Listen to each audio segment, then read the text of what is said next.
नमस्कार गाइस, फिर से वेलकम है, फिर से स्वागत है। वेरी गुड मॉर्निंग सभी को।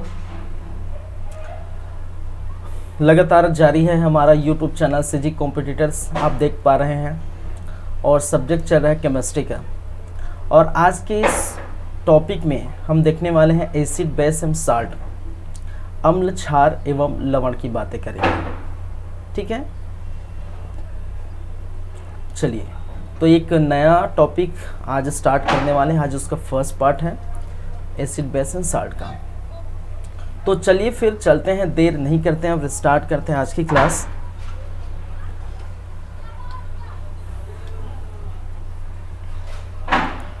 देखिए हमें क्या पढ़ना है।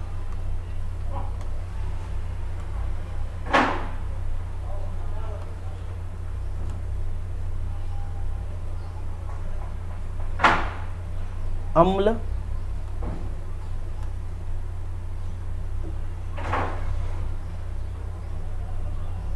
क्षार एवं लवण, या जिसे कहा जाता है एसिड, बेस एंड सॉल्ट।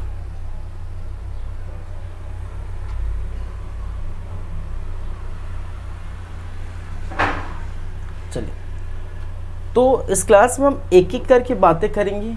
पहले अम्ल की बातें करेंगे, अम्ल के प्रकार की बातें करेंगे, पीएच मान की बातें करेंगे, ठीक है, और उनके अनुप्रयोग की बातें करेंगे, रिएक्शन वगैरह की बातें करेंगे। ठीक है, जैसे इनमें अगर हम बात करें तो सबसे पहले हम बातें करेंगे अम्ल,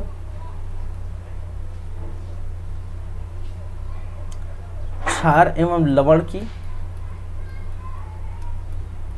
लवण तीनों की एक एक करके बातें करेंगे। ठीक है, फिर उसके बाद चलेंगे अम्ल के प्रकार, क्षार के प्रकार, लवण के प्रकार, या अम्ल, क्षार एवं लवण के प्रकार पर हम चर्चा करेंगे।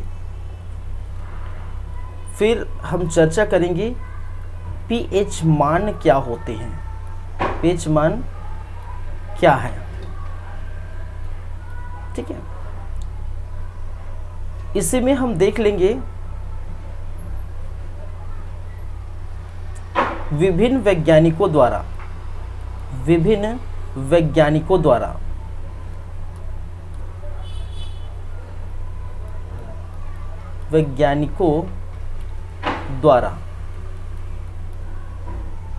अम्ल, क्षार एवं लवण की परिभाषा जो दिए थे, हालांकि इसको पहले लिखना चाहिए था। ठीक है, अम्ल, क्षार, लवण के उपयोग,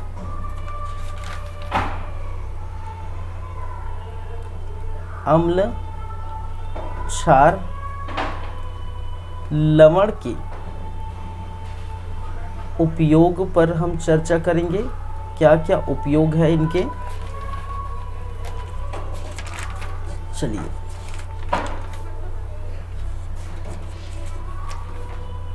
तो शुरू करते हैं। ठीक है, और भी जो होगा वो हम देखेंगे भाई, लेकिन फिलहाल अभी स्टार्ट करते हैं अम्ल की ओर। तो आज का हमारा अभी का जो टॉपिक होगा अम्ल, या जिसे कहा जाता है एसिड। ठीक है,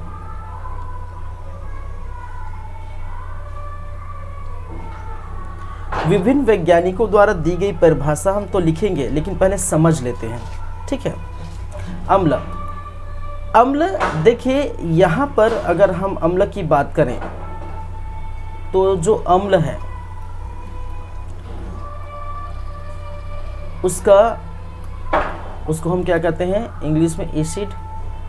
ठीक है, जो एसिड है वो एक लैटिन शब्द से बना है, लैटिन भाषा का शब्द है। जो एसिड शब्द है वो क्या है, लैटिन भाषा का शब्द है।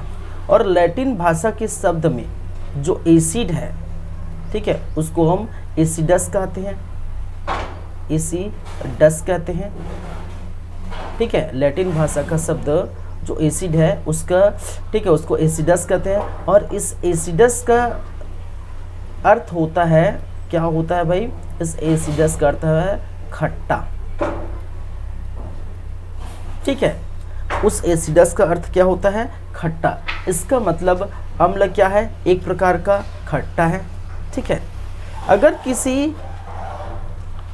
किसी तत्व में, ठीक है, हमें खट्टापन आ रहा है तो वो क्या है, वो है अम्ल, ठीक है। तो कहने का मतलब है कि अम्ल वह पदार्थ है या वे पदार्थ है, अम्ल वे पदार्थ है जिनका स्वाद खट्टा होता है, ठीक है, तथा ये नीले लिटमस को लाल कर देता है।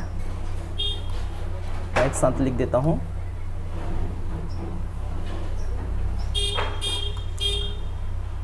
या लिख सकते हैं अम्ल नीले लिटमस को लाल कर देता है, ठीक है। अब एक शब्द आया है लिटमस, ठीक है, एक शब्द आया है लिटमस, समझिए। ये जो लिटमस है, इस लिटमस की अगर हम बातें करें तो एक प्रकार का प्राकृतिक सूचक है, एक प्रकार का क्या है, प्राकृतिक सूचक है। और इस प्राकृतिक सूचक की अगर हम बात करें तो इसको बनाया कैसे जाता है, इसका निर्माण कैसे किया जाता है, ठीक है। इसका निर्माण किया जाता है आपके लाइकेन के पौधे से। लाइकेन किसके, लाइकेन के पौधे से,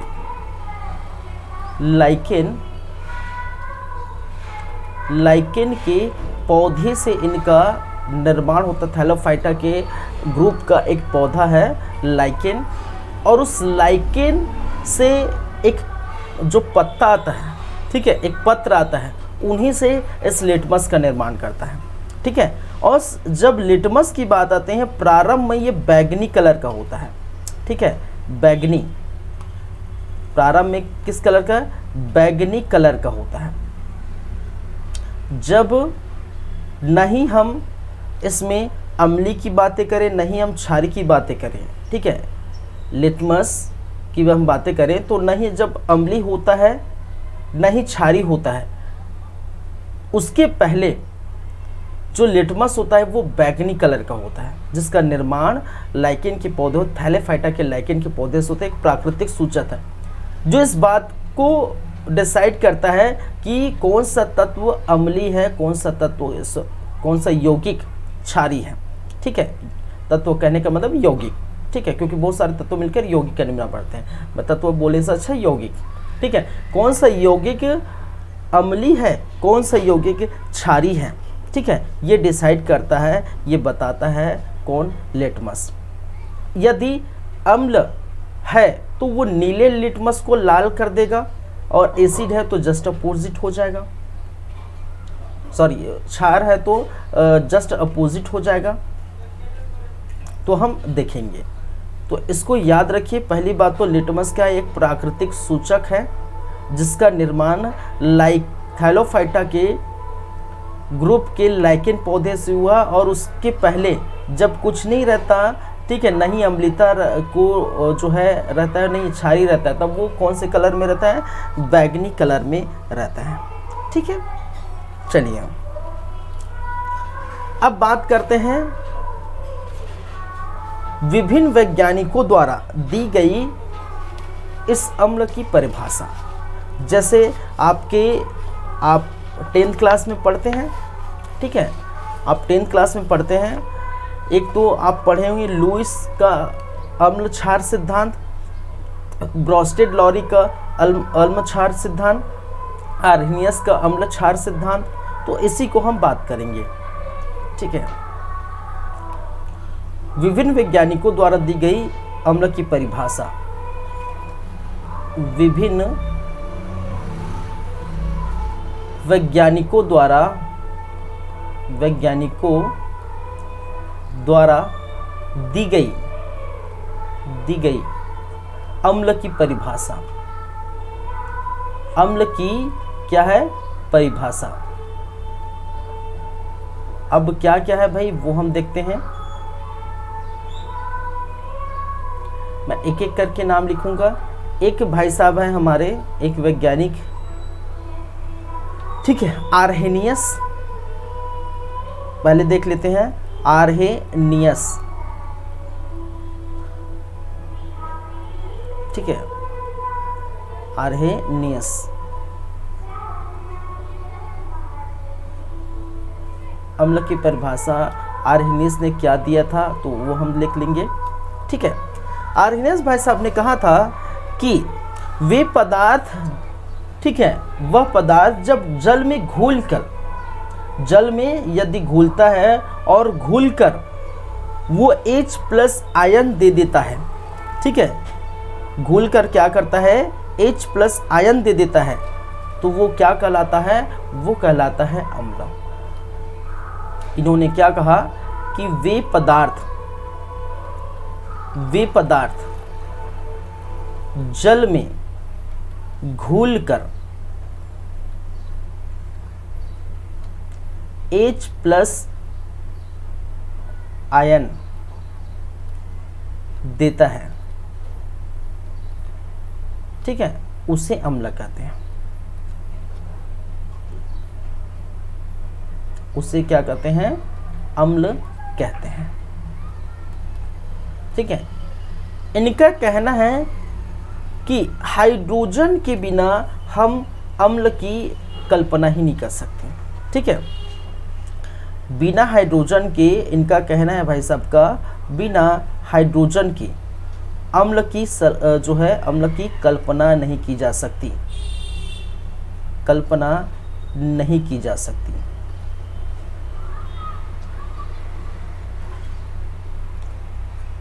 ठीक है, जितने हैं जल में घुलेंगे और घुलकर H+ आयन देंगे तब वो क्या कहलाता है, अम्ल कहलाता है। ठीक है, जैसे कि एग्जाम्पल जितने हैं, आपके एग्जाम्पल जितने हैं, ठीक है, चाहे हम बात करें किसकी, HCl की, ठीक है, HCl हाइड्रोजन क्लोराइड, H2SO4, ठीक है, HNO3, H2CO3, H3PO4, जितने हैं और जहां पर H जुड़े हैं और H यहां पर क्या करता है, H+ आयन देता है।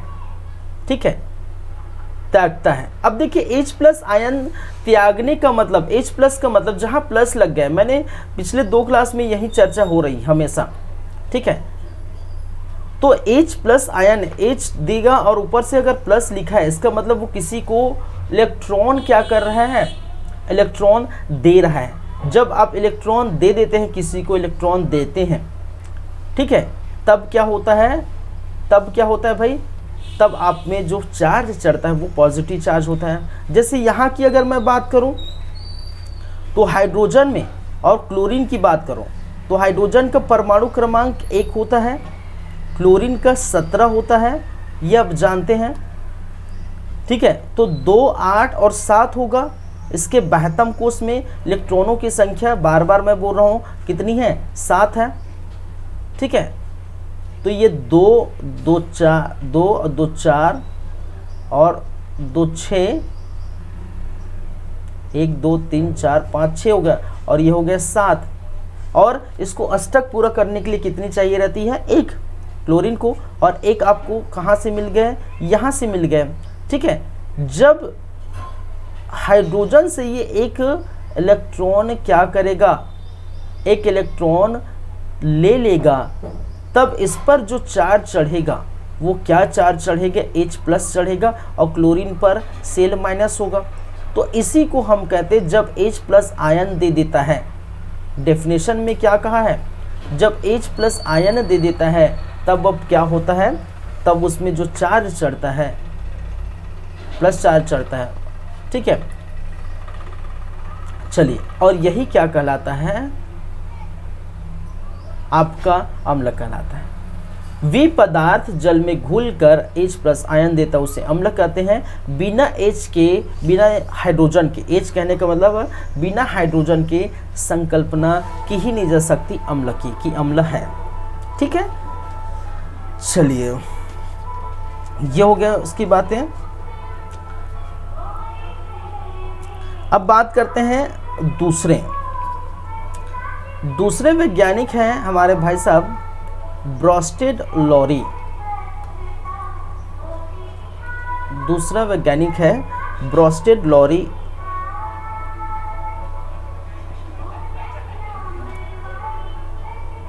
ब्रॉस्टेड लॉरी,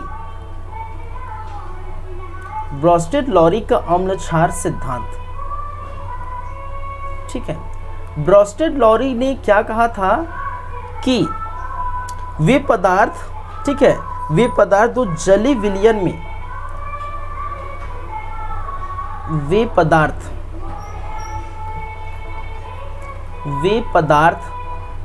जो जलीय विलयन में, किसमें, जलीय विलयन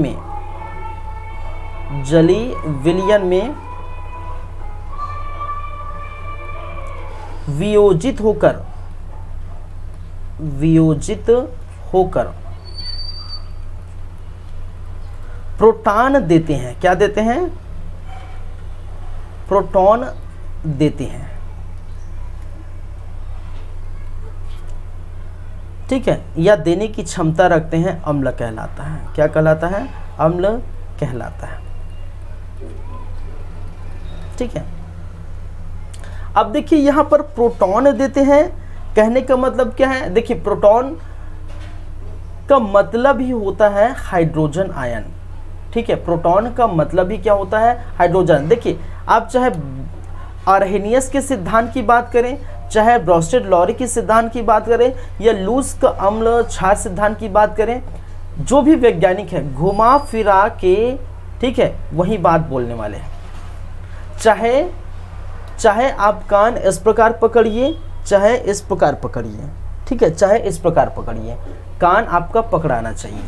कहने का मतलब है घुमा फिरा के कुछ भी बोलिए, आपका H+ आयन आ ही जाता है। ठीक है, घुमा फिरा के कुछ भी बोलिए, आपका H+ जो है आयन आया जाता है। इन्होंने क्या कहा भाई साहब ने, कि वे पदार्थ जो जलीय विलयन में वियोजित होकर प्रोटॉन दे देते हैं। प्रोटॉन क्या है, H+ आयन ही है। प्रोटॉन क्या है, H+ आयन ही है। अगर मैं तीसरे की मैं बात करूं, तीसरा लुईस का, लुईस भाई साहब ने क्या कहा है, लुईस, ठीक है,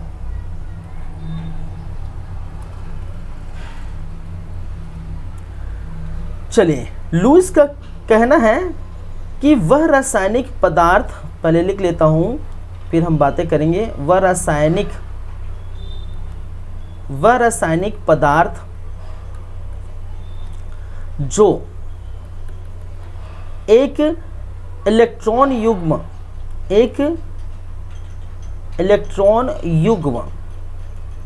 ग्रहण करने की क्षमता रखता है। ठीक है, क्या है, वे रासायनिक पदार्थ जो एक इलेक्ट्रॉन पेयर, ठीक है, या जिसे कहा जाता है इलेक्ट्रॉन युग्म, कहने का मतलब है इलेक्ट्रॉन पेयर, ग्रहण करने की क्षमता रखता है। ग्रहण करने की क्षमता रखता है। क्या कहलाता है भाई, अम्ल कहलाता है। अम्ल कहलाता है। ठीक है, तो वह रासायनिक पदार्थ जो एक इलेक्ट्रॉन युग्म ग्रहण करने की क्षमता रखता है, वो क्या कहते हैं, अम्ल कहते हैं। ठीक है, अब देखिए यहाँ पर जो तीनों भाई साहब है, तीनों वैज्ञानिक हैं, अपनी बातें रखें। एक ने कहा कि H+ आयन दे देगा, तब हम उसे अम्ल कहेंगे। दूसरे ने कहा कि प्रोटॉन दे देगा, तब हम उसे अम्ल कहेंगे। तीसरे ने कहा कि इलेक्ट्रॉन युग्म ग्रहण करेगा, तब उसे अम्ल कहते हैं। अरे भाई साहब, घुमा फिरा तो वही बात कर रहे हैं, हमने तो यही बात की ना। अगर HCl है, ठीक है, इलेक्ट्रॉन युग्म, ठीक है, अगर ये यहाँ का इलेक्ट्रॉन इनके पास चला गया तो ये इसको तो ग्रहण कर ही रहा है स्टक पूरा करने के लिए। तो मैंने फिर कहा कि कान यहाँ से पकड़, यहाँ से कहीं से पकड़, ये पकड़ाना चाहिए। तो तीनों का मतलब एक ही है, भले घुमा फिरा कर कहा गया। आपसे ये पूछेगा नहीं 11-12 के जैसे कि इसको जो है लिखे या जो भी है करके, आपको ये पूछेगा कि निम्नलिखित परिभाषा में जो भी परिभाषा स्टेटमेंट दिया रहेगा, ठीक है, ये किस वैज्ञानिक ने दिया है या किस वैज्ञानिक द्वारा ये परिभाषा दी गई है। ठीक है, ये आपको पूछेगा। बस आपको तीनों याद रखना है, किसने क्या कहा है, बस मतलब सबका एक ही है। ठीक है, चलिए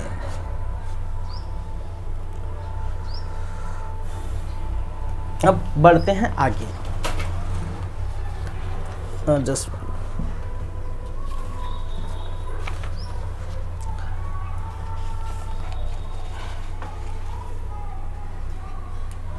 अब बढ़ते हैं आगे। इनकी अब अम्ल की विशेषताओं पर हम नज़र डालते हैं। ठीक है, अम्ल की विशेषताओं पर नज़र डालेंगे। क्या है,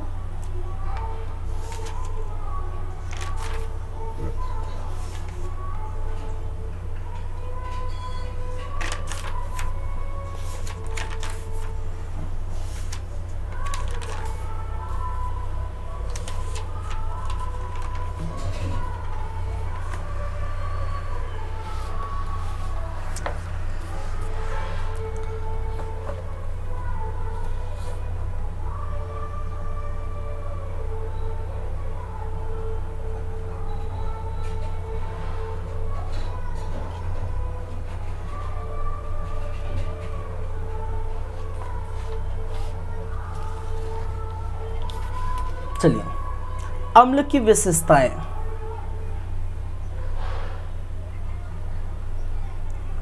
अम्ल की विशेषताएं,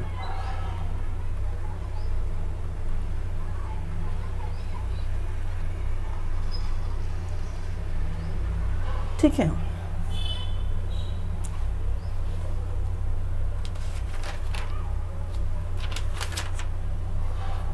एक मिनट, इसको देखने पहले हम देख लेते, तो थोड़ा पीएच मान को पहले देख लेते हैं। ठीक है, अम्ल की बात करें तो पीएच मान या पीएच वैल्यू, जिसे कहा जाता है क्या, पीएच वैल्यू।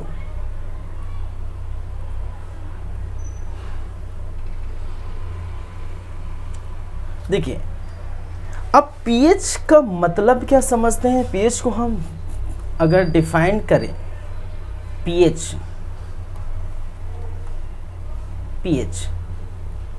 तो पीएच का फुल फॉर्म क्या है, पोटेंशियल ऑफ हाइड्रोजन। समझिएगा, पोटेंशियल ऑफ हाइड्रोजन। ठीक है, इसका मतलब है कि किसी भी पदार्थ में या किसी भी विलयन में जो पीएच है वो क्या बताता है, पीएच क्या डिसाइड करता है कि भाई साहब हाइड्रोजन की सांद्रता कितनी है। ठीक है, हाइड्रोजन की सांद्रता को बताता है, सांद्रता को बताता है कि हाइड्रोजन की सांद्रता कितनी है। और एक स्केल होता है, पीएच क्या होता है, एक क्या है, यह एक प्रकार का स्केल है। यह एक प्रकार का क्या है, एक प्रकार का स्केल है। ठीक है, जिसमें अम्लीयता एवं क्षारीयता का पता लगाया जाता है। एवं अम्लता एवं क्षारीयता का क्या करते हैं, पता लगाते हैं कि भाई साहब कोई भी पदार्थ है, ठीक है, वो कितना अम्ली है। अम्ली तो है लेकिन कितना अम्ली है, वो स्केल जो है तैयार जो हुआ है वो बताता है, ठीक है। और वो किस प्रकार बताया, हाइड्रोजन की सांद्रता पर बताता है कि हाइड्रोजन की सांद्रता कितनी है, ठीक है, और उसका स्केल कहाँ तक जा रहा है। देखिए स्केल की बात करें तो स्केल आपका इस प्रकार से होता है, ठीक है। पीएच स्केल की बात करें तो इस प्रकार से एक स्केल होगा, और इस स्केल में यहां से मैं स्टार्ट करूं,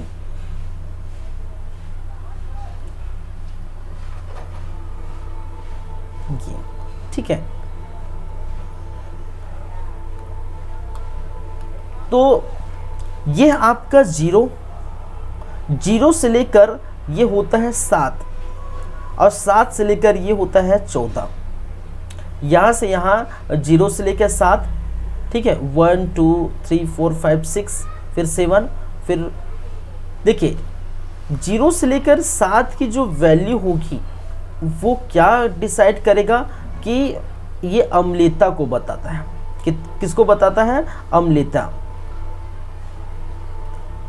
ठीक है। अगर स्केल में किसी का वैल्यू 7 के नीचे आ गया, ठीक है, 7 के पहले आ गया, 0 से लेकर 7 तक, ठीक है, किसी की वैल्यू आ गया, तो वो किसको बताता है, वो कि वो पदार्थ कितना अम्ली है। और 7 से लेकर 14 चला गया तो ये बताता है कितना क्षारीयता को डिसाइड करता है, क्षारीयता को बताता है, ठीक है। 0 की बात करें, एकदम 0 में ये होता है आपका एकदम स्ट्रॉन्ग, ठीक है, क्या है, स्ट्रॉन्ग, जिसको हम कहते हैं स्ट्रॉन्ग एसिड, ठीक है, इसको क्या कहते हैं, स्ट्रॉन्ग एसिड, प्रबल अम्ल, इसको क्या कहते हैं, प्रबल अम्ल।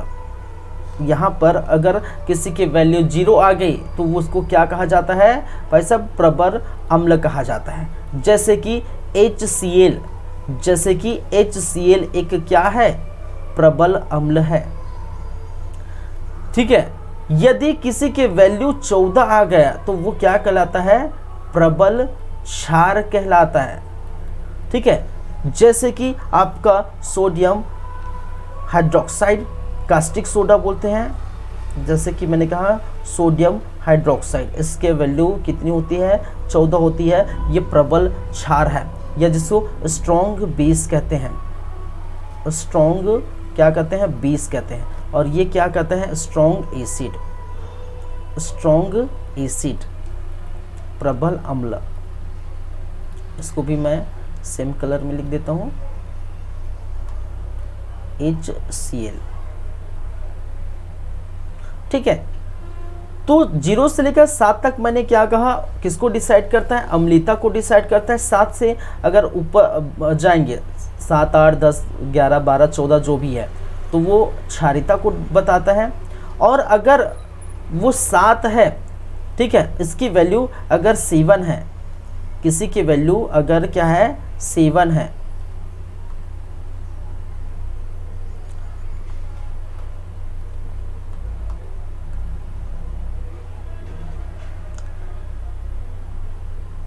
किसी की वैल्यू 7 है तो किसको बताता है भाई, वो उदासीन को बताता है।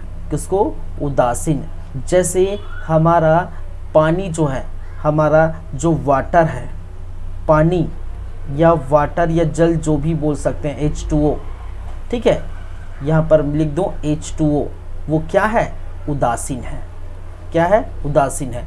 ना तो ये अम्ली होता है, ना तो ये क्षारी होता है, ठीक है। याद रखिए पानी में, ठीक है, पानी एक प्रकार का रंगहीन, गंधहीन, स्वादहीन, ठीक है। पानी क्या है, एक प्रकार का ऐसा यौगिक है जो जिसमें ना रंग होता है, ना, ठीक है, गंध होता है, ना ही स्वाद होता है। कई बोलते हैं मीठा पानी है, मीठा पानी नहीं है, ठीक है, वो मीठा नहीं रहता, ठीक है, उसमें कोई स्वाद नहीं रहता, ठीक है, आपका जब बस प्यास बुझाता है, ठीक है। चलिए,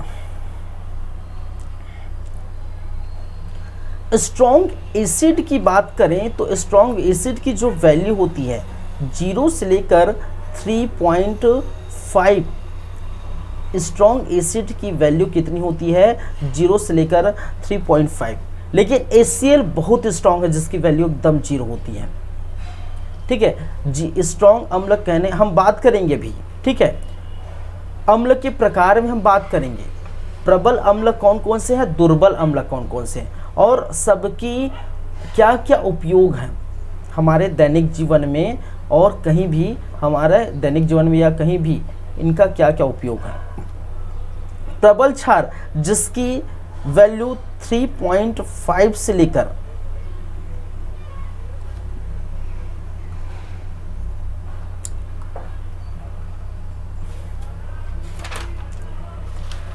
प्रबल क्षार जिसकी वैल्यू जो है 7 से लेकर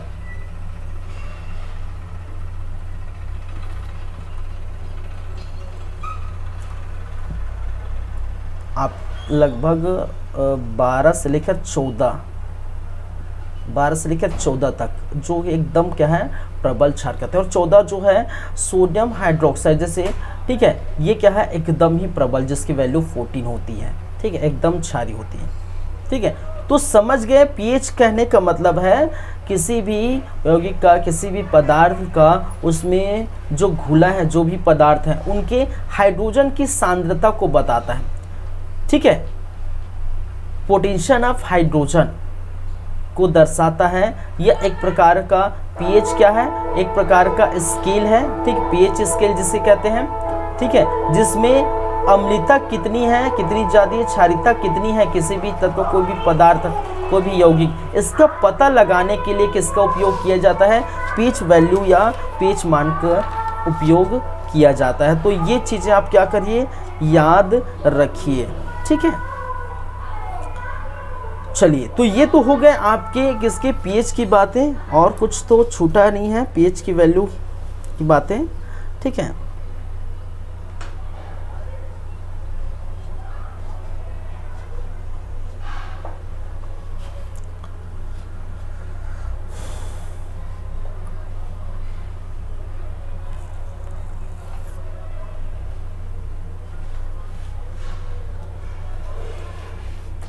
चलिए, एक होता है आपका इक्वराइजर या जिसे अम्लराज कहते हैं। कुछ कुछ चीज़ें हैं मैं बता देता हूँ, जैसे क्या कहा मैंने, अम्लराज। ठीक है, क्या है अम्लराज, या जिसे कहा जाता है क्या कहते हैं, इक्वराइजर। ठीक है, इक्वराजिया। ठीक है, इक्वराइजर, या जिसे कहा जाता है अम्लराज, अम्लों का राजा। ठीक है, जैसे अम्लराज, अम्लराज दो, इसमें अगर यदि, ठीक है, यदि नाइट्रिक अम्ल HNO3 नाइट्रिक अम्ल एवं हाइड्रोक्लोरिक अम्ल, ठीक है, नाइट्रिक अम्ल एवं हाइड्रोक्लोरिक अम्ल, इन दोनों का जो अनुपात है, ठीक है, इन दोनों का अनुपात है 1:3 होता है। ठीक है, अम्लराज, ठीक है, हाइड्रोक्लोरिक अम्ल और नाइट्रिक अम्ल, ठीक है, हाइड्रोक्लोरिक अम्ल और नाइट्रिक अम्ल दोनों का जो अनुपात इस प्रकार आपको रहता है, तो वो क्या कहलाता है, इस मिश्रण को हम क्या कहते हैं, अम्लराज कहते हैं। अम्लराज,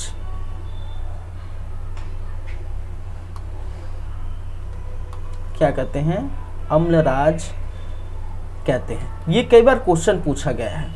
ठीक है, निम्नलिखित में से अम्लराज का परसेंट कितना है, ठीक है, या निम्नलिखित में से, ठीक है, कौन कौन अम्लराज है। आपको इस प्रकार से option A, B, C, D जो भी है वो दिया रहेगा, तो ये आप याद रखिए। ठीक है, चलिए, इसकी बात करें तो यह एक पीले नारंगी कलर का, पीले नारंगी ठीक है, रंग का या कलर का, रंग का क्या है, द्रव है, जिससे क्या कहा जाता है, जिससे धुआं निकलता है भाई साहब, जिससे क्या निकलता है, धुआं निकलता है, निकलता है, ठीक है।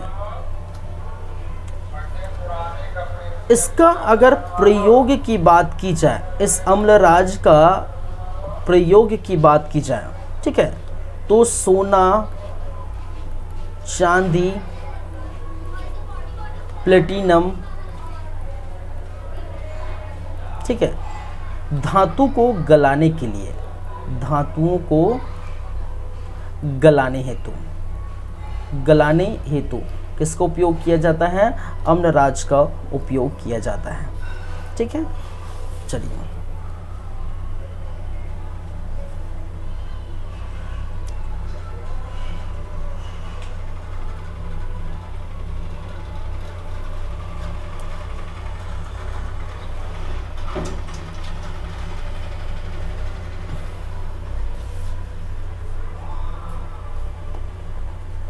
और कुछ है,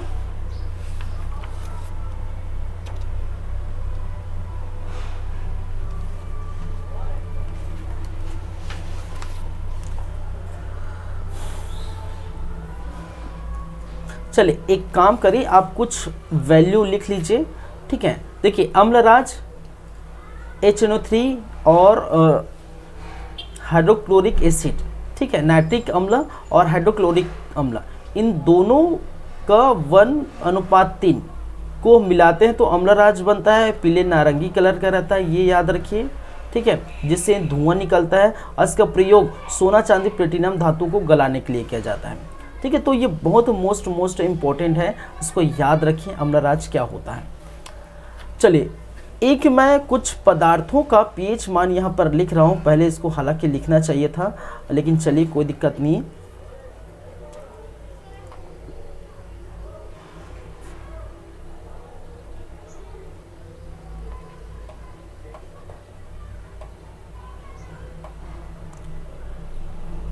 चलिए इसके बाद कुछ पदार्थों का पीएच वैल्यू,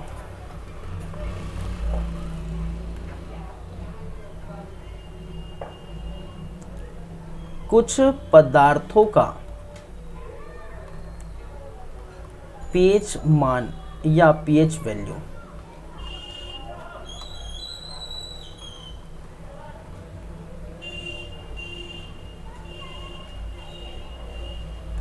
तो जस्ट अभी हमने पढ़े पीएच मान। चलिए जैसे अगर बात करें बैटरी में प्रयुक्त अम्ल, एक मिनट ना,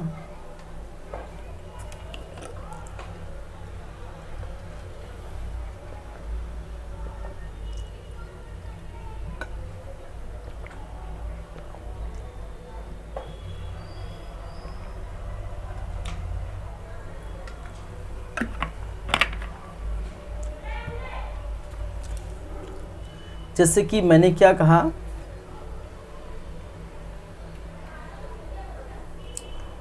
बैटरी में प्रयुक्त होने वाले अम्ल,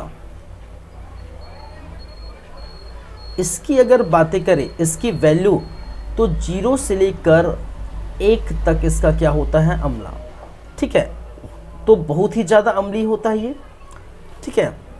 चलिए अगर हम बात करें जठर रस, जठर रस आप पढ़े हैं भाई, बायोलॉजी में पढ़े हैं जठर रस, गैस्ट्रिक जूस, बताइए कहाँ से ये स्रावित होता है, कहाँ से, यकृत से कि अग्नाशय से कि और कहीं से। चलिए इसकी वैल्यू 1.2 से लेकर 2 तक, कमेंट करिए आप लोग। सिरका, अगर सिरका की बात करें, ठीक है, या एवं नींबू का रस, नींबू का रस, इसमें कितना रहता है pH वैल्यू, तो 2.2 से लेकर 3.4 तक। सोडा, अगर मैं बोलूँ सोडा की, यदि मैं बोलूँ शराब की, यदि मैं बात करूँ संतरे का रस, इन सभी का 3.2 से लेकर 3.9 तक आपको देखने को मिलता है। ठीक है। अगर मैं बात करूं पियर की,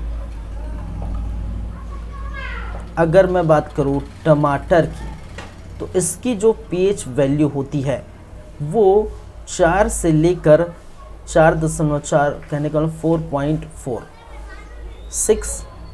यदि मैं बात करूं ब्लैक कॉफ़ी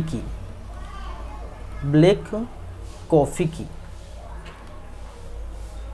तो इसकी वैल्यू होती है 4.5 टू 5.5 इसकी pH वैल्यू। अम्ल वर्षा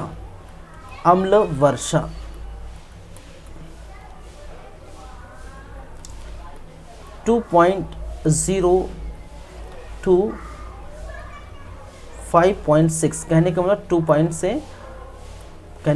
2 से 5.0।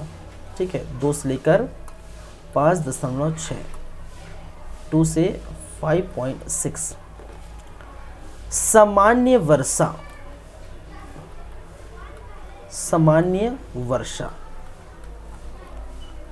सामान्य वर्षा की बात करें तो ये होता है 5.6 टू 6।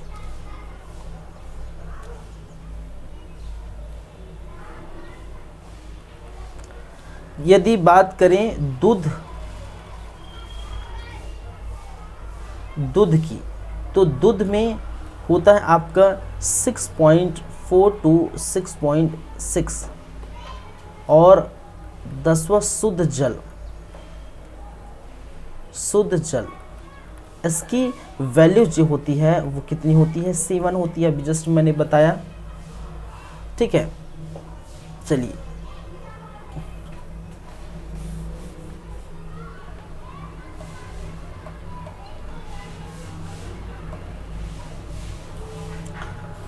कुछ और देखते हैं। जैसे 7 के ऊपर तो वो क्षारी होगा, तो जितने हम देखें अभी 10 तो अम्लीय का है, लेकिन pH वैल्यू देख रहे हैं तो पूरा ही देख लेते हैं। ठीक है, क्षार में कौन कौन से हैं? 11। मानव मूत्र, इसकी जो pH वैल्यू होते हैं वो 7.3 टू 7.5। समुद्री जल, खारा होता है ना समुद्री जल,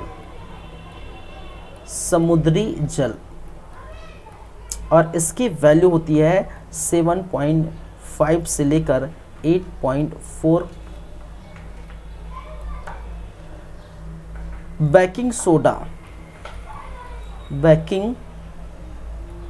सोडा, चलिए, जिसकी वैल्यू होती है 9.2।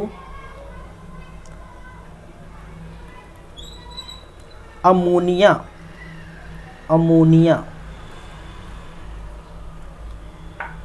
और अमोनियम समझते हैं ना, दोनों अलग। अमोनिया मतलब NH3, अमोनियम मतलब NH4। ठीक है, तो मैं किसकी बात कर रहा हूँ? NH3 की बात कर रहा हूँ ना, अमोनिया। तो अमोनिया जो है इसकी वैल्यू जो होती है 11.6। साबुन युक्त जल,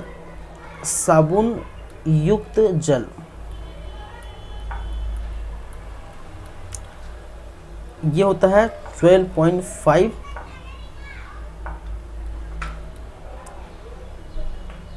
ठीक है, सोडियम हाइड्रोक्साइड में पूरा लिख देता हूँ, क्या है? सोडियम हाइड्रोक्साइड,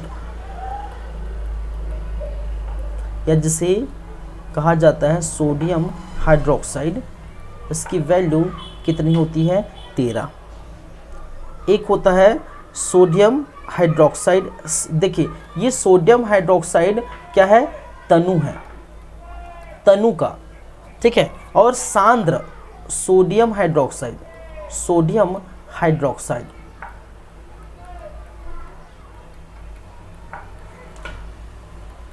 NaOH है, इसकी वैल्यू 14 होती है लेकिन सांद्र है। और मैंने पढ़ाया था सांद्र क्या होता है, तनु क्या है, विलयन वाले पार्ट में, ठीक है। तनु विलयन क्या है, सांद्र विलयन क्या है, तो सांद्र और तनु कब बनते हैं क्या है वो मैंने बताया था, तो अब समझिए, ठीक है। तो आप देख सकते हैं ये जितनी बातें हुई है, ठीक है, ये क्या है, ये क्या है, ये क्षार है। जितनी अब बातें भी हुई है ये क्या है भाई, ये क्या है, क्षार है। किसको प्रदर्शित कर रहा है, क्षारी को।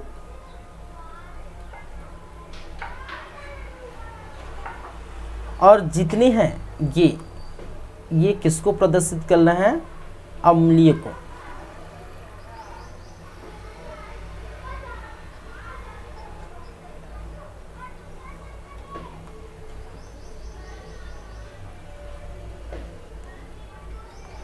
ठीक है, क्या है, अम्लीय। और ये क्या है, क्षारीय।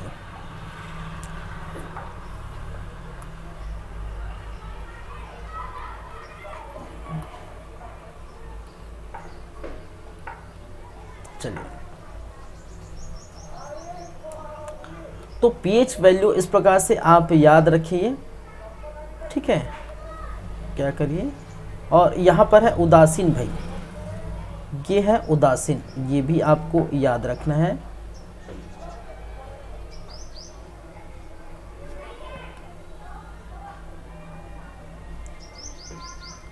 उदासीन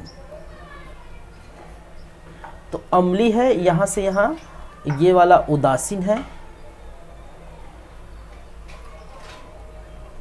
ठीक है। ये इधर कितने हैं, वो अम्ली है, 10वां वाला उदासीन है, और ये पूरा क्षारी है। और यही मैंने बताया था कहाँ पर, ये पीएच वैल्यू में, ठीक है। तो चीज़ें क्लियर हैं, बातें क्लियर हैं, चलिए कोई दिक्कत नहीं। अब एक एक करके हम बात करेंगे, इसके गुण की बात, विशेषताओं पर नज़र डालेंगे, पीएच वैल्यू की विशेषताएं। लेकिन उसके लिए थोड़ा वक्त है, 2 मिनट का ब्रेक है, और 2 मिनट के ब्रेक के बाद हम मिलते हैं आप लोगों से, फिर आगे की बातें करेंगे, ठीक है। चलिए,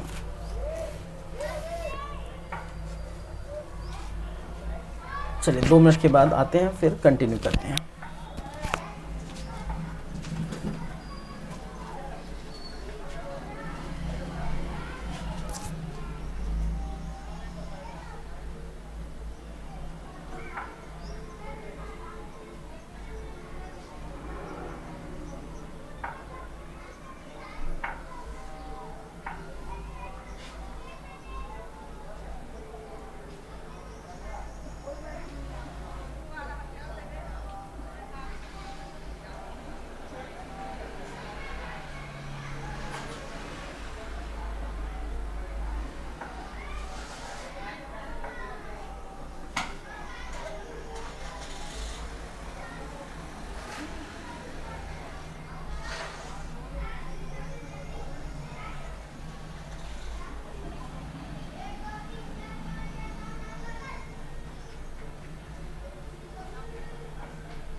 चलिए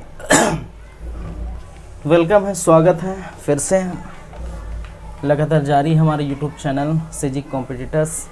आप देख रहे हैं, आगे की बातें करेंगे।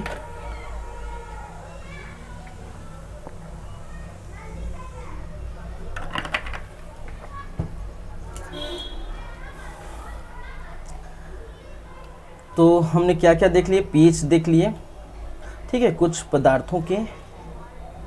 देखिए एक ये हो गया आपका अम्लराज, एक शब्द आया है, ठीक है, एक शब्द आया है जिसको हम कहते हैं अम्ल वर्षा, ठीक है। ये क्या होता है ये भी हम देख लेते हैं। अम्लराज हो गया, हम देखते हैं अम्ल वर्षा।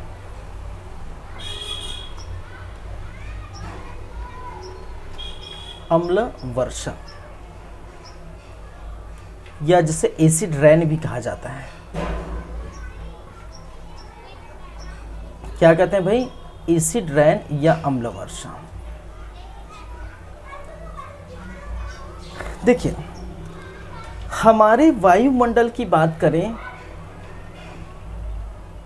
तो हमारे द्वारा या प्रकृति में कई ऐसे कारक हैं जिनके द्वारा हमारा जो वायुमंडल बहुत ज़्यादा प्रदूषित होने लगा है।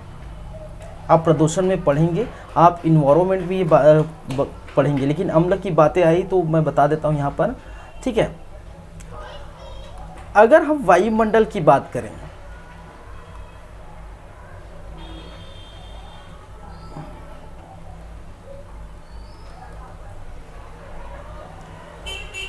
जो हमारा क्या है वायुमंडल है, इस वायुमंडल में बहुत से ऐसे प्रदूषक गैस हैं, जैसे कि आप जानते हैं एक है आपका सल्फर डाइऑक्साइड, नाइट्रोजन के ऑक्साइड, कार्बन डाइऑक्साइड,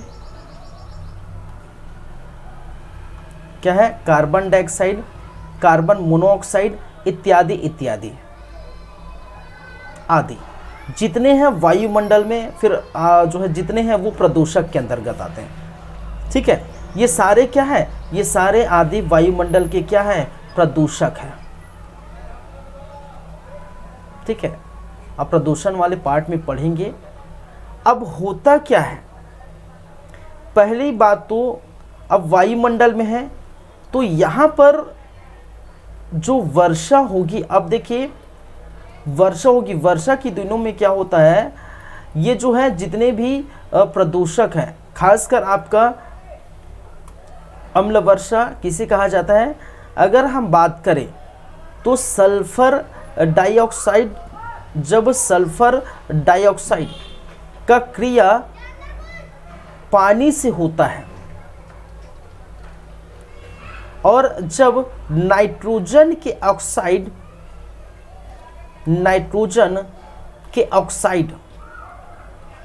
का क्रिया पानी से होता है तो इनसे क्या बनता है, एक तो बनता है आपका H2SO4 सल्फ्यूरिक एसिड और एक तो बनता है HNO3, ठीक है, HNO3 या जिसे कहा जाता है नाइट्रिक एसिड। तो दो जो है चीज़ों का यहाँ निर्माण होता है, ठीक है, एक है सल्फ्यूरिक एसिड H2SO4 और एक है नाइट्रिक एसिड HNO3। तो ये क्या कहलाते हैं, यही कहलाता है अम्ल वर्षा। क्या कहते हैं भाई, अम्ल वर्षा, जिसकी वैल्यू, इसकी अम्ल वर्षा की वैल्यू, ठीक है, 3 से लेकर 2.5 से लेकर लगभग आपका 5.6 तक के पास आसपास रहता है इसकी पीएच वैल्यू। आप देख सकते हैं कहाँ पर है इसका, अगर देखें यह 2 से 5.6 जो भी है, 2 से 5.6 यहाँ तक इनका क्या होता है, वैल्यू रहता है। तो देखिए अम्ल वर्षा किस प्रकार से होती है, मैंने क्या कहा, वायुमंडल में सल्फर डाइऑक्साइड, नाइट्रोजन के ऑक्साइड और बहुत सारे रहते हैं, ठीक है। लेकिन सल्फर डाइऑक्साइड के साथ जब पानी H2O क्रिया करेगा तो वे क्या बनाएगा, ये बनाएगा सल्फ्यूरिक एसिड। किसका निर्माण करता है, सल्फ्यूरिक एसिड, सल्फ्यूरिक एसिड, और ये बनाता है नाइट्रिक एसिड। ठीक है, ये इसको क्या बोलते हैं, नाइट्रिक अम्ल या नाइट्रिक एसिड। नाइट्रिक एसिड ये है आपका नाइट्रोजन के ऑक्साइड, नाइट्रोजन के ऑक्साइड। ठीक है, और ये है सल्फर डाइऑक्साइड, सल्फर डाइऑक्साइड। ठीक है, तो जब सल्फर डाइऑक्साइड पानी से क्रिया करेगा तो सल्फ्यूरिक एसिड बनाएगा, नाइट्रोजन के ऑक्साइड पानी से क्रिया करेगा। ठीक है, तो ये जो है क्या बनाएगा, ठीक है, नाइट्रिक एसिड बनाएगा। अब ये जब पानी गिरेगा वायुमंडल, ठीक है, यहाँ पर जो है क्या बोलेगा, पानी यहाँ से जो है गिरेगा, तो जो पानी की बूंदें होती हैं, ठीक है, क्या है, ये है पानी की बूंदें।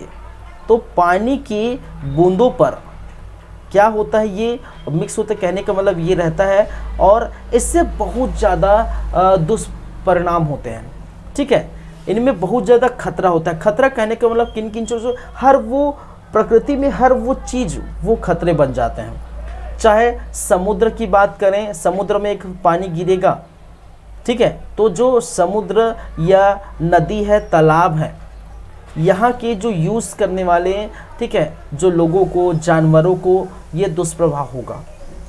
ठीक है, बीमारी हो जाएगी, दूषित हो जाता है। आपके प्रकृति में पेड़ पौधों, मिट्टी अम्लित हो जाएगी। ठीक है, मिट्टी क्या हो जाएगी, एसिड हो जाएगा। जब एसिड हो जाएगा तो वो उर्वरकता कम हो जाएगी। आपकी जितने भी इमारतें हैं, बोलते हैं ना कि जो है ताजमहल थोड़ा ब्लर हो रहा है, ताजमहल थोड़ा जो है हल्का से जो है कुछ क्षतिग्रस्त हो रहा है, या कोई भी इमारतें क्षतिग्रस्त हो रहा है, ये कारण क्या है, ये किसके कारण है, ये अम्ल वर्षा का ही प्रभाव है। अम्ल वर्षा के कारण है। जीव जंतु का पर जो प्रभाव पड़ना, प्रकृति पर दुष्प्रभाव पड़ना, ठीक है, लोगों पर दुष्प्रभाव पड़ना, इमारतों का दुष्प्रभाव पड़ना, ये सारी चीज़ें किसके प्रभाव है, अम्ल वर्षा के प्रभाव। और अम्ल वर्षा कैसे होता है, मैंने बताया कि वायुमंडल में जितने भी इस प्रकार से सल्फर डाइऑक्साइड है, नाइट्रोजन ऑक्साइड है, ठीक है, वो गैसें हैं, और ये गैसें घूम रहे हैं। अब जब बादल छाएगा, वायुमंडल से बारिश की दिनों में जब गिरता है, तो उन्हीं गैसों से, ठीक है, उन्हीं गैसों के साथ जो है H2O का, पानी का, ठीक है, रिएक्शन हो जाता है, और रिएक्शन होने से क्या बनता है, सल्फर डाइऑक्साइड का रिएक्शन होने से सल्फ्यूरिक एसिड बनता है, नाइट्रोजन के ऑक्साइड के रिएक्शन होने से जो है नाइट्रिक एसिड बनता है, और यही क्या कहलाता है, अम्ल वर्षा कहलाता है। और पानी की बूंदों के से ये क्या कहता है, नीचे गिरता है। ठीक है, तो ये खासकर आप प्रदूषण वाले पार्ट में पढ़ेंगे, चूँकि यहाँ पर लिखा गया है, टॉपिक दे दिया गया थोड़ा से कि अम्ल वर्षा क्या होता है, तो वो मैं इसको भी बता दिया। चलिए, ठीक है, हालांकि आपको शायद यहाँ पूछेगा, शायद, ठीक है, यहाँ शायद ही पूछेगा। चलिए, अम्लराज तो पूछेगा ही, जो भी अगर पूछता है यहाँ से तो अम्लराज डेफिनेटली होता है। देखिए, ये जो क्लासेस चल रही, मैं बता देना चाहता हूँ, जितने जो भी क्लासेस चल रही है मेरी, वो ऐसा नहीं है कि आप जो है सिर्फ CGPSC के लिए या CG व्यापम के लिए, ठीक है, आप कोई भी वनडे एग्ज़ाम दीजिए, कोई भी वनडे एग्ज़ाम दीजिए, उसके लिए ये तैयार हो रहा है। चाहे आप CGPSC हो, CG व्यापम हो। देखिए, CGPSC में ये जितने ज़्यादा, या CG व्यापम में आजकल भी ये ट्रेंड हो गया है कि इतना ज़्यादा जो साइंस का पोर्शन लाता ही नहीं, इतना ज़्यादा साइंस का पोर्शन पूछता नहीं, और पूछता है तो कहाँ से पूछता है वो पता ही नहीं चलता, भगवान ही जाने। ठीक है, कहाँ से ये ढूंढ के ये क्वेश्चंस निकाल लेते हैं, कोई नहीं जानता, कुछ भी पूछ जाता है। ठीक है, किसी को भी काउंट करने के लिए बोल देता, कुछ भी, ये क्या है, वो क्या है। ठीक है, तो और पूछता भी है तो 2 से 3 क्वेश्चन। पहले ऐसा पैटर्न था CGPSC में कि कम से कम साइंस का 8 क्वेश्चन आता ही था, 7 से 8 क्वेश्चन, जिसमें बायोलॉजी के 3 से 4 क्वेश्चन रहते थे, एक एक दो दो आपका फिजिक्स और केमिस्ट्री का रहता था। तो 2-4 साल पहले ऐसा ट्रेंड था CGPSC में, लेकिन अब ट्रेंड ऐसा हो गया है कि भाई सिर्फ 2-3 क्वेश्चन घुमा फिरा के डाल देंगे कहीं से, फिर उसको साइंस का पूरा छोड़ देंगे। लेकिन हमें ऐसा नहीं तो ऐसा तो नहीं कि भले इसको नहीं दे रहे तो नहीं पढ़ना है, कहीं से भी आ जाता है, लेकिन आप ऐसा नहीं कि जितने भी स्टूडेंट हैं, हो सकता है कोई CGPSC दे रहा है, कोई व्यापम दे रहा है, कोई SSC दे रहा है, कोई बैंकिंग दे रहा है, कोई अन्य अदर रेलवे दे रहे हैं, कोई और भी एग्ज़ाम, वनडे एग्ज़ाम। तो जितने भी वनडे एग्ज़ाम होंगे या जो भी एग्ज़ाम होगा, वनडे एग्ज़ाम के साथ साथ आप जो है, मैं तो ये नहीं बोल रहा हूँ कि पूरा एकदम 100% आपका मेंस के लिए है, लेकिन मेंस का कुछ कुछ झलक आपको यहाँ देखने को मिलेगी। ठीक है, तो आप प्रॉपर लिख भी सकते हैं, ठीक है, नोट्स बना सकते हैं, जो भी है अपना तैयार कर सकते हैं मटेरियल। ठीक है, तो ऐसा ही पढ़ाया जा रहा है। नहीं तो इतना ज़्यादा आप बायोलॉजी में देखिए, इतने सारे, ठीक है, वीडियोस तैयार हैं, इतने लेक्चर्स तैयार हैं, 30 से 35। ठीक है, आपका फिजिक्स में वैसे ही आपका चल रहा है, एक एक चीज़ का आपको डील किया जा रहा है। केमिस्ट्री में वैसे ही चल रहा है। आप देखेंगे इसके बाद मेरा इन्वायरमेंट चालू होगा, इकोलॉजी चालू होगा, और आपका टेक्नोलॉजी चालू होगा, और ये ख़त्म हो जाएगा। ठीक है, 1 महीने 15 दिन 20 दिन जो भी है चलेगा। उसके बाद हाँ, एक और चीज़ कहनी थी कि ADO की क्लासेस, ठीक है, ADO की क्लासेस भी जो है स्टार्ट होने वाली है। तो उसके लिए हम बात जो है चल रहा है, तो 15 दिन महीना बस अभी वेट करिए। ठीक है, मोस्ट प्रॉब्ली आपका 15 जो है अप्रैल के आसपास जो है वो भी स्टार्ट हो जाएगा। ठीक है, 15 अप्रैल के आसपास वो भी स्टार्ट हो जाएगा। तो अभी तो खैर जो है मार्च का एंडिंग है, तो 15 दिन आप वेट करिए, उसके बाद अब ADO की भी क्लासेस देखने को मिलेगी। ठीक है, तो चलिए, बातें तो हो गई बहुत, हम अपने टॉपिक की तरफ बढ़ते हैं और देखते हैं कुछ कुछ बातें। अब देखिए, यहाँ पर हम अम्लराज हो गए, अम्ल वर्षा हो गए, pH मान हो गया, पिच वैल्यू हो गया। अब बातें करते हैं अम्ल की विशेषताओं पर नज़र डालते हैं। अभी भाई देखिए, अभी क्या चल रहा है, सिर्फ हम टॉपिक लेके बैठे हैं एसिड, बेस और साल्ट, स्कफ। तो अभी क्या चल रहा है, सिर्फ और सिर्फ अम्ल की ही बातें हो रही है। ठीक है, अभी क्षार नहीं आया है, ठीक है, न ही लवण आया है। तो जितने भी अभी बातें हो रही है वो किसकी है, वो अम्ल की है।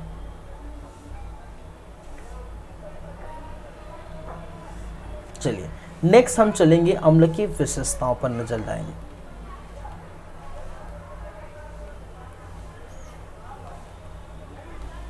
विशेषताएं,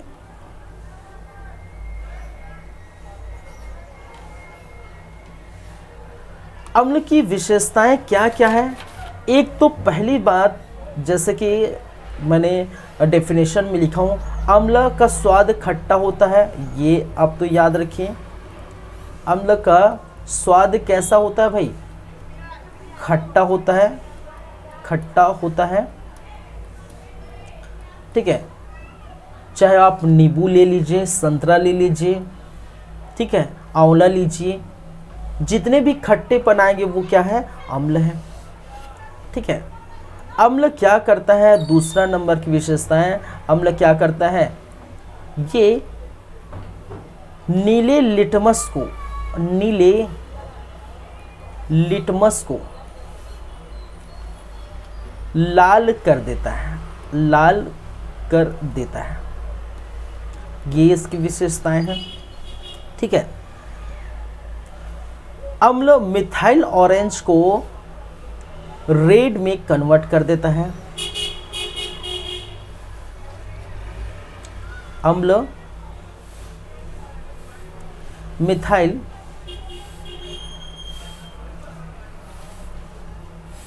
ऑरेंज को रेड में कन्वर्ट कर देता है या रेड में बदल देता है।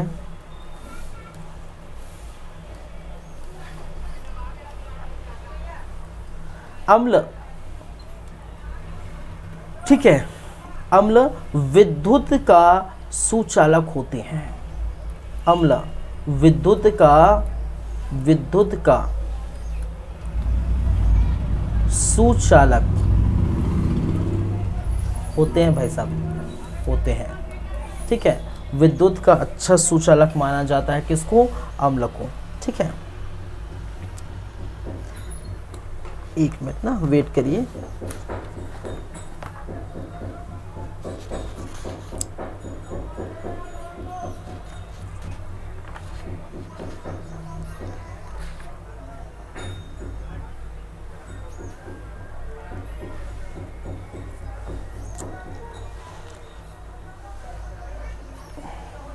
और चलिए कुछ मैं ढूंढ रहा था। चलिए ये 4 हो गए। 5वें नंबर पर बात करें तो अम्ल एवं क्षार की अभिक्रिया के द्वारा नमक तैयार होता है भाई साहब। अम्ल एवं क्षार की अभिक्रिया से नमक बनता है। तो तीनों एक ही साथ हो गए। अगर इन्होंने क्या कहा कि अगर एसिड है और बेस है, अगर एसिड और बेस की मैं बात करूं, दोनों की अगर क्रिया करूं तो क्या बनेगा? सॉल्ट बनेगा और प्लस वाटर होगा, पानी बनेगा। जैसे कि एसिड की बात करूं HCl और बेस, ठीक है, स्ट्रॉन्ग एसिड ये है, स्ट्रॉन्ग बेस है सोडियम हाइड्रोक्साइड और हाइड्रोजन क्लोराइड। ठीक है, हाइड्रोजन क्लोराइड और सोडियम हाइड्रोक्साइड। और ये कौन सा? सांद्र सोडियम हाइड्रोक्साइड, तनु नहीं, सांद्र सोडियम हाइड्रोक्साइड और आपका हाइड्रोजन क्लोराइड, ये दोनों अगर मिलते हैं, एक है एसिड दूसरा है बेस, ठीक है, तीनों मिलते हैं तो किसका निर्माण करता है? सॉल्ट का निर्माण करता है। किसका निर्माण करता है? सॉल्ट कहने का मतलब किसको बोलते हैं? नमक भाई। नमक किसको बोलते हैं? अरे किसको बोलते हैं? NaCl। ठीक है, Na यहाँ का, ठीक है, और Cl यहाँ का, तो बच गए क्या? H2O। क्या बच गए? H, एक H यहाँ, एक H यहाँ और एक वो यहाँ, तो क्या बच गए? H2O। ठीक है, तो आप देख सकते हैं, किसका किसका निर्माण हो रहा है भाई। ठीक है, अगर हम HCl की बातें करें तो HCl और NaOH, हाइड्रोजन क्लोराइड और सोडियम हाइड्रोक्साइड, दोनों मिलकर सोडियम क्लोराइड और H2O पानी का निर्माण करता है। और यही क्या कहला, इसी अभिक्रिया। ठीक है, तो ये इसकी प्रॉपर्टी है। प्रॉपर्टी कहने का मतलब अम्ल किसी क्षार के साथ क्रिया करने से लवण का निर्माण होता है। ठीक है, और इसी को हम लवण वाले पार्ट में भी पढ़ेंगे, सॉल्ट वाले पार्ट में पढ़ेंगे। अगर हम कहें कि लवण क्या होता है या सॉल्ट, ठीक है, सॉल्ट क्या होता है, तो हम बोलेंगे इसकी परिभाषा, जब अम्ल का क्रिया क्षार के साथ किया जाता है तब वो किसका निर्माण करते हैं? लवण का निर्माण करते हैं। और यही लवण की परिभाषा भी होगी और यही अम्ल की विशेषताएं भी होगी। ठीक है, चलिए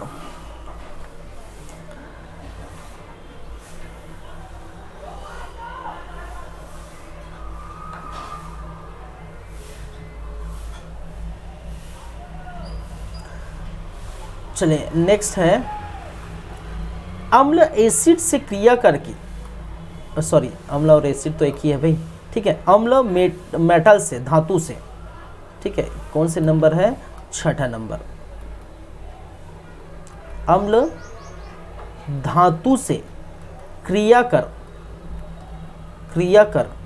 ठीक है, क्या बनाते हैं? नमक और हाइड्रोजन गैस बनाते हैं। क्या बनाते हैं? नमक और गैस बनाते हैं। तो मैंने क्या कहा, जब एसिड का मेटल से, मेटल मतलब धातु से क्रिया करेगा, मेथल हो गया है, ठीक है, मेटल क्रिया करेगा तो एक तो बनाएगा सॉल्ट और दूसरा हाइड्रोजन गैस क्या बनाएगा, गैस का निर्माण करेगा। एक और चीज, अम्ल, अम्ल धातु के कार्बोनेट, किसके, धातु के कार्बोनेट, जैसे जो है bicarbonate, sodium bicarbonate, magnesium bicarbonate, ठीक है, ऐसे तो जो कार्बोनेट है, अम्ल धातु के कार्बोनेट से मिलकर नमक या सॉल्ट या नमक, कार्बन डाइऑक्साइड एवं जल का निर्माण करते हैं। H2O का क्या करते हैं, निर्माण करते हैं।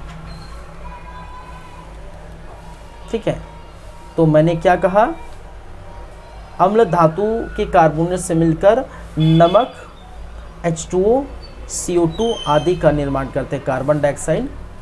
चलिए, जैसे अगर मैं बोलूं एसिड और बेस, ठीक है, सॉरी, ये है एसिड, ठीक है, क्या है ये, एसिड, हाइड्रोजन क्लोराइड एसिड है। और हम बात करें सोडियम बाइकार्बोनेट, सोडियम बाइकार्बोनेट जिसको कहा जाता है वॉशिंग सोडा,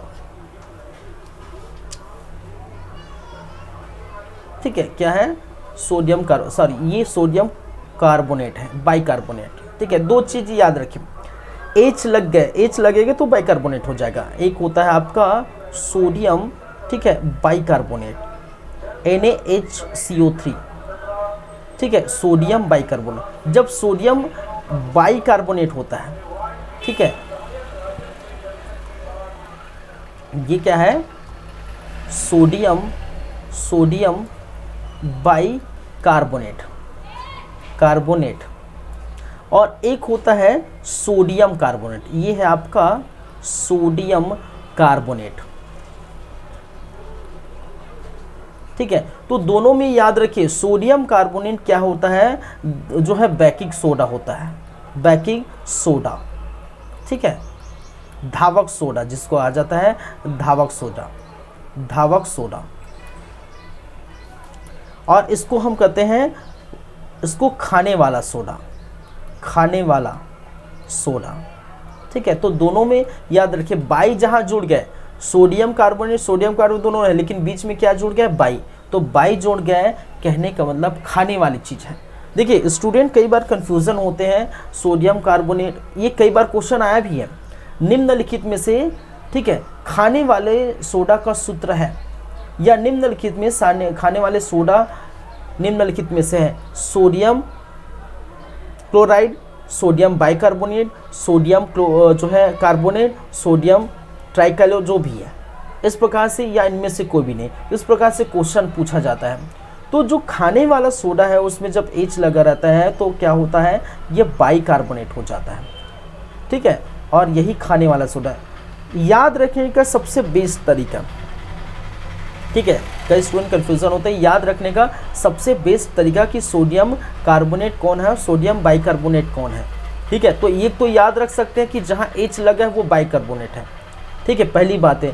दूसरे याद करने का तरीका कि खाने वाला कौन है, या और दूसरा धोने वाला कौन है, धावक सोडा क्या है, ठीक है। एक खाने वाला सोडा कौन है, या दूसरा धोने वाला सोडा कौन है, वॉशिंग सोडा कौन है, ठीक है। तो खाने वाला सोडा, जैसे इसमें क्या लिखा है, बाई लिखा है, तो बाई मतलब क्या समझते हैं, बाई मतलब हम वो बाई नहीं, नॉर्मल चीज़ें अगर हम याद करने वाली बात आए तो बाई मतलब खरीदना किसी को, ठीक है, बोलते हैं कि इसको बाय कर लो, ठीक है, इसको क्या करो, बाई कर लो, इसको खरीद लो, परचेस कर लो, ठीक है।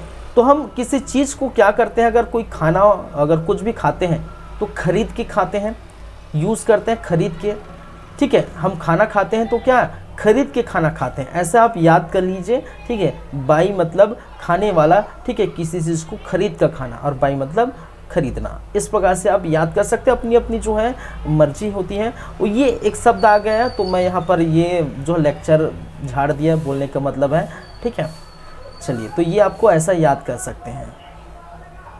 तो हम कहाँ पर थे भाई, सोडियम कार्बोनेट है ना, Na2CO3। तो सोडियम कार्बोनेट और हाइड्रोजन क्लोराइड ये दोनों मिलेंगे और दोनों मिलकर किसका निर्माण करेंगे, ठीक है, दो मॉलिक्यूल NaCl का। कहने का मतलब है यह नमक है, ये लवण है, ठीक है, दो मॉलिक्यूल, एक मॉलिक्यूल कार्बन डाइऑक्साइड और एक मॉलिक्यूल H2O पानी, तो इसका निर्माण करेगा, ठीक है, कौन कौन, ये जब मिलेगा हाइड्रोजन क्लोराइड,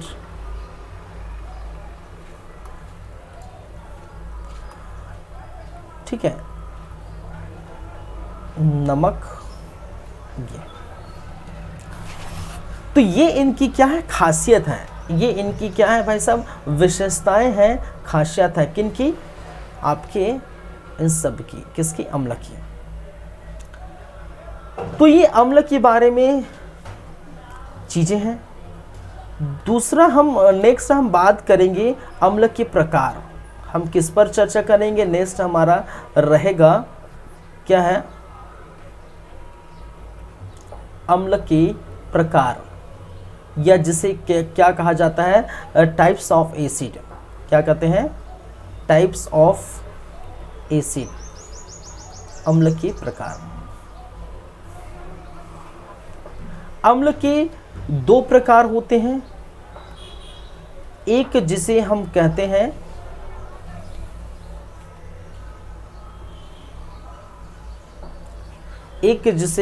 हम दुर्बल अम्ल, दुर्बल अम्ल,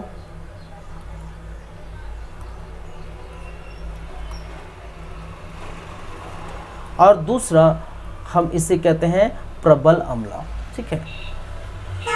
एक क्या कहा जाता है, प्रबल अम्ल, एक कहते हैं दुर्बल अम्ल, प्रबल अम्ल, इसको हम कहते हैं वीक एसिड, ठीक है। क्या कहते हैं भाई, वीक एसिड, इसको हम कहते हैं स्ट्रॉन्ग एसिड,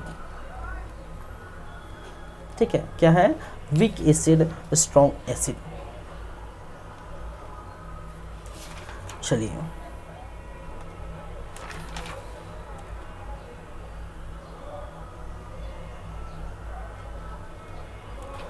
अब देखिए, एक मिनट,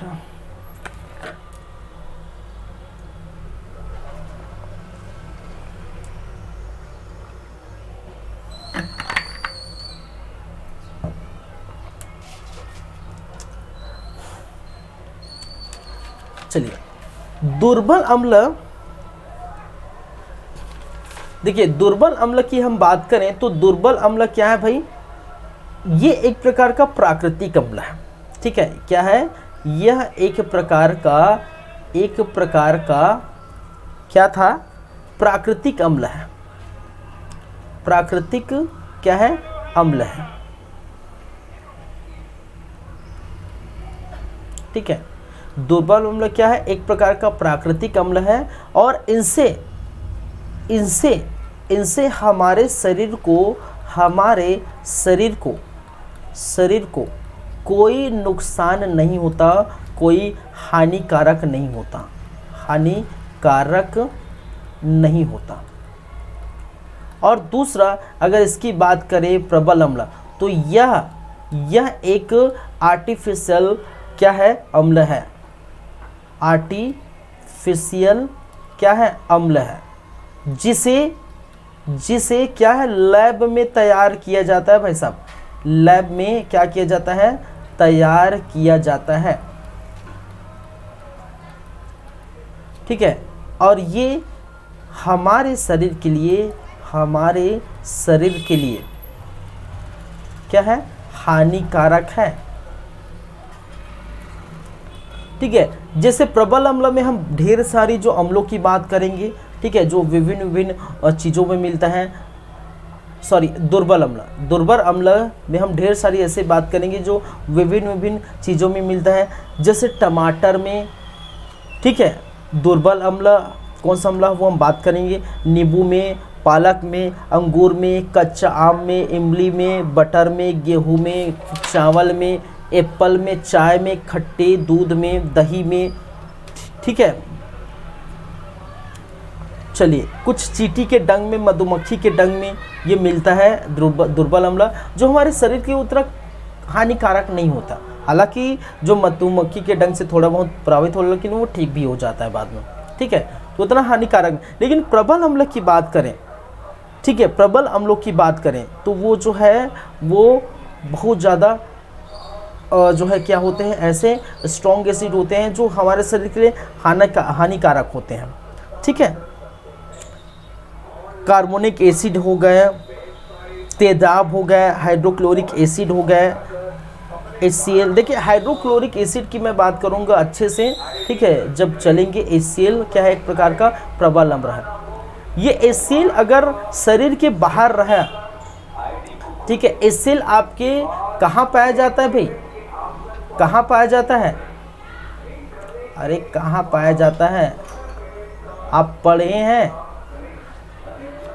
क्या पढ़े, बायोलॉजी में क्या पढ़े हैं, ठीक है, डाइजेस्टिव सिस्टम पढ़े हैं, डाइजेस्टिव सिस्टम। और डाइजेस्टिव सिस्टम मैंने क्या कहा था, क्या पाया जाता है, ठीक है, आपके महाशय में पैंक्रियास में क्या उत्पन्न होता है, HCl, ठीक है, क्या है आपका HCl जो है प्रोड्यूस होता है। और HCl बहुत ही खतरनाक होता है, लेकिन आपके शरीर को जो है उसके लिए खतरनाक नहीं है। हम बातें करेंगे फ़िलहाल मैं अभी ऐसे ही बता रहा हूँ क्योंकि समय हो चुका है, हम आगे बढ़ेंगे नहीं।